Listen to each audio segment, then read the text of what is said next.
لباس کا دوسرا مقصد اللہ تعالی نے یہ بیان فرمایا کہ ریشہ، یعنی ہم نے اس لباس کو تمہارے لیے زینت اور خوبصورتی کی چیز بنایا۔ ایک انسان کی خوبصورتی لباس میں ہے، لہذا لباس ایسا ہونا چاہیے کہ جس کو دیکھ کر فرحت ہو، ہیں جی، جس کو دیکھ کر کیا ہو؟ فرحت ہو۔ اور بدحیت نہیں ہونا چاہیے، لباس بے ڈھنگا بھی نہ ہو، لباس خوبصورت ہونا چاہیے، ایک ترتیب کا ہونا چاہیے، خوبصورتی ہو اس میں، بے ڈھنگا نہ ہو کہ جس کو دیکھ کر دوسروں کو نفرت ہو اور کراہت ہونے لگے۔ ایسا لباس نہیں ہونا چاہیے، بلکہ خوبصورت ہو، جس کو پہن کر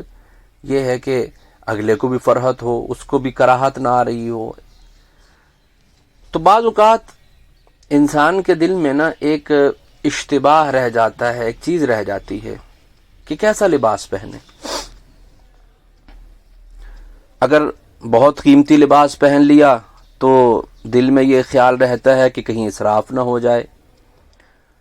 اگر معمولی لباس پہنے تو کس درجے کا پہنے، ایک دل میں خیال رہتا ہے نا ہمارے جیسے لوگوں کے کہ یار بہت زیادہ قیمتی لباس پہن لیں گے، کہیں اسراف میں چیز داخل نہ ہو جائے، کیسا لباس پہنے، کیسا ہونا چاہیے۔ تو اللہ رب العزت کروڑوں اور ہزاروں رحمتیں نازل فرمائے ہمارے اکابر پر کہ جنہوں نے ہمارے لیے یہ ساری چیزیں آسان کر دی۔ حضرت مولانا اشرف علی صاحب تھانوی نور اللہ مرقدہ واقعتاً حکیم الامت ہے۔ اللہ نے کیا ان کو کمالات عطا فرمائے، اللہ ان کے درجات کو بلند فرمائے۔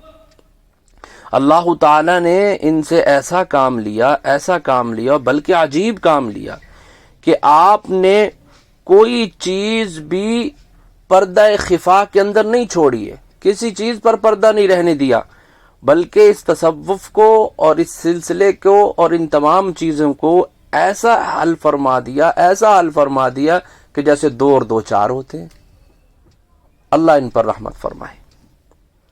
واضح کر دیا ہر چیز کو، اور ہمارے جیسے لوگوں کے لیے آسانی پیدا فرما کر چلے گئے۔ چنانچہ حضرت مولانا اشرف علی صاحب تھانوی نور اللہ مرقدہ اس لباس کے بارے میں فرماتے ہیں کہ لباس ایسا ہونا چاہیے جو ساتر ہو، اور ساتر ہونے کے ساتھ ساتھ اس سے تھوڑا سا آسائش کا مقصد بھی حاصل ہو، یعنی ساتر وہ جسم کو چھپانے والا بھی ہو، اور چھپانے والا ہونے کے ساتھ ساتھ آپ اس سے یہ چیز بھی حاصل کر سکتے ہیں کہ ایک آسائش، ایک فرحت جو ہے وہ بھی اس سے حاصل کی جا سکے۔ یعنی لباس کے ذریعے جسم کو راحت بھی حاصل ہو، آرام بھی حاصل ہو، ایسا لباس پہننے میں کوئی حرج نہیں، حضرت مولانا اشرف علی صاحب تھانوی فرما رہے ہیں۔ اسی طرح دل کو خوش کرنے کے لیے زیبائش کا لباس پہنے تو یہ بھی جائز ہے۔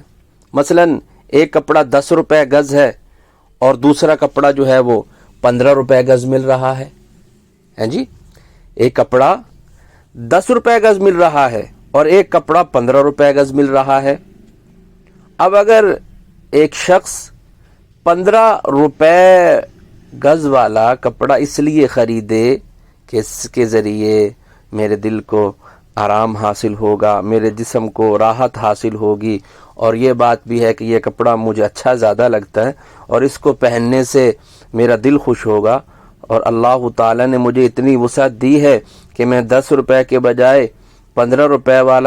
روپے گز والا کپڑا خرید لوں، تو یہ اسراف میں داخل نہیں ہے اور گناہ بھی نہیں ہے، بلکہ اللہ نے وسعت دی ہے اور اس کو پہنے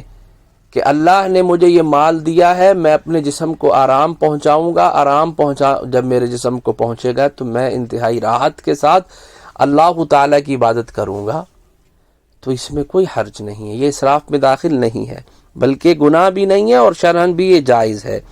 اس لیے کہ اللہ تعالیٰ نے تمہیں وسعت بھی دی ہے اور تم اپنا دل خوش کرنے کے لیے ایسا کپڑا پہن رہے ہو تو یہ جائز ہے۔